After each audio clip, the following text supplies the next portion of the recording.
Washington has been consumed this week by the impeachment inquiry into President Donald Trump, but Democrats today asked if the president broke another law by deploying troops to the U.S.-Mexico border. Cronkite News reporter Bryan Pietsch has the story live from our Washington bureau.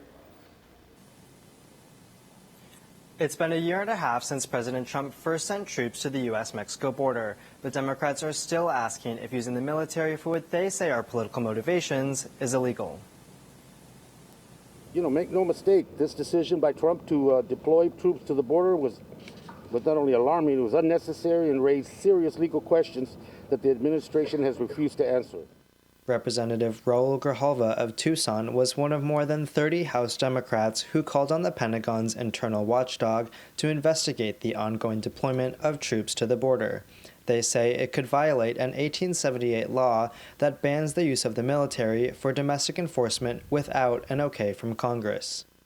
We're saying you violated this law, and you are now mixing domestic enforcement of the law and asking the military to do that.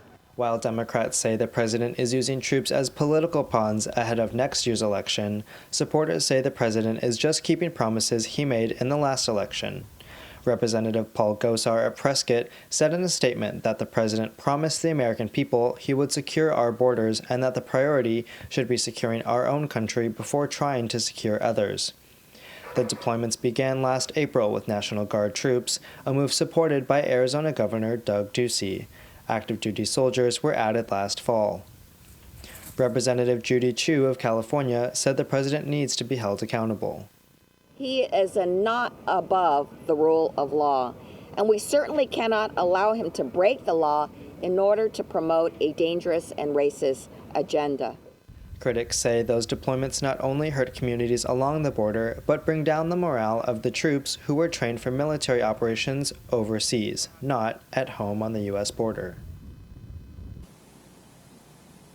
And this is not the first time that Grijalva has complained about troops at the U.S.-Mexico border. He wrote to Ducey in April 2018, arguing against the deployment.